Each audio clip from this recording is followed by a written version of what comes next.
The military seized the coup and then to seize power and coup happened in our countries the 1st of February. And then we released our 4 or 5 statements that we strongly against the military dictatorships and military coups like that. And then at the same time, we stand together with the people who against the military dictatorships and against coup. So whoever against the military dictatorships and the coups are our commands, our friends, our co-workers, our colleagues who against the common enemy. So this is what we do. And then we already know that what happened in the previous time, whatever in kind of who against the military, and that they respond with a very, very bad response like that. And then the people, such as like killings, torture, and then barbarous and actions like that. And the people could not stay together anymore in the location and the place. And then they ran away, they fled to the other places, especially to our control areas. This is the normal situation that happened in the past.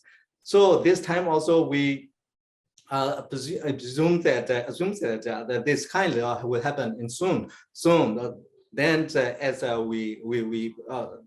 you know that many people started from the few people, but hundreds of thousands of thousands in an area, including who against the military, and then with the people who involved in the strike, and then all workers like seek shelter in our area.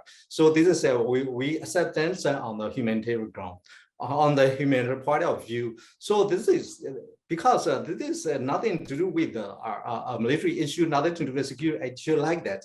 Just a humanitarian ground we accept them. So I would like to say that this is the directly hits and directly violated the international humanitarian law that everyone respect and every nation respect that humanitarian law. So this is the military, especially from the SAC, broke and violated and didn't respect any humanitarian laws. I would like to say like this.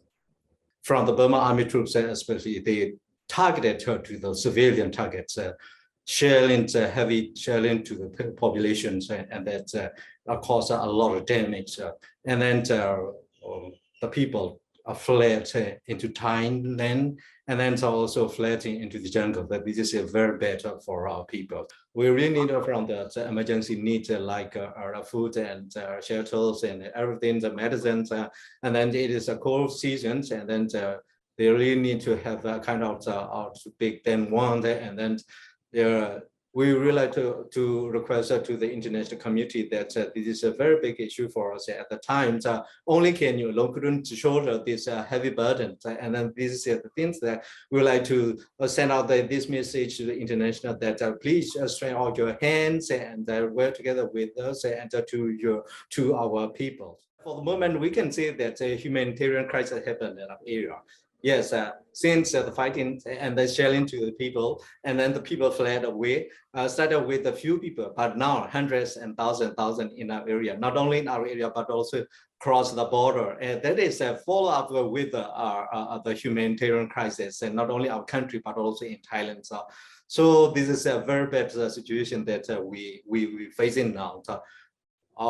This is the things that will happen say in the future. So because the fighting, it seems that there will be a kind of like it will be intensifying and then get worse and worse because they reinforce the truth to our area, not only the Giga area but also in other area. Also they reinforce with their truths from where we don't know. So this is a very bad situation that we can expect that what will happen in the future. First, I would like to thank to the Royal Thai government that we are very grateful to you that you allowed people who cross the border, and then for the temporary shelter like that.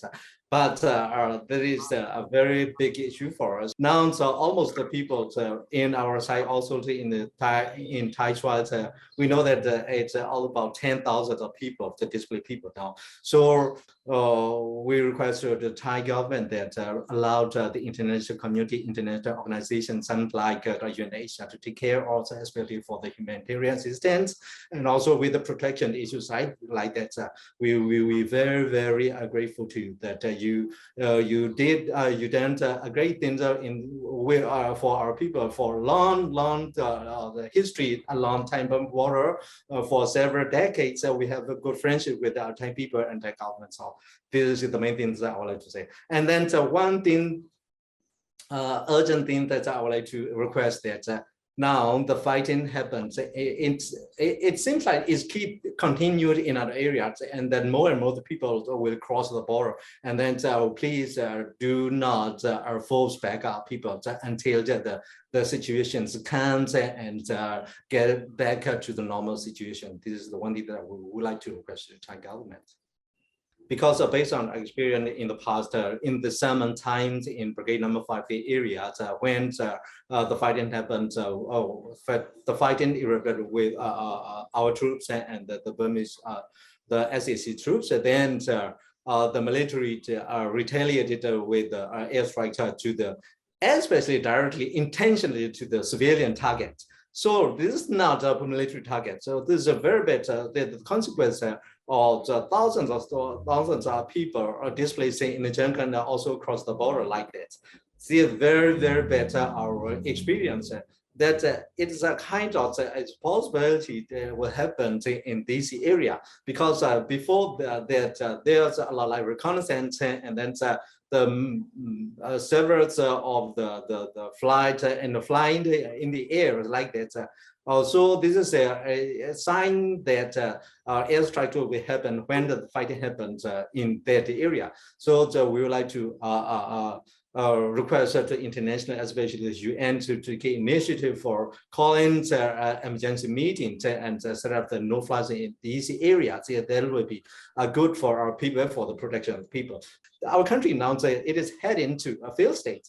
That every the benchmarks or every step it is to be the failed state, it is fulfilled. So from the military, especially who are taking the leaderships at this time, because we are trying to build our country through the federal democratic countries. So the military role, it is very important for the defense and taking security for the people. So this time, whenever we see the country with the country building with a federal democratic country, the military taking power in the politics, it is nonsense. So this time, it is the right time to withdraw from the politics and then declare and then keep your promise. Building the country through federal democracy is the best solution for it. It is the last main things that we demand to the military.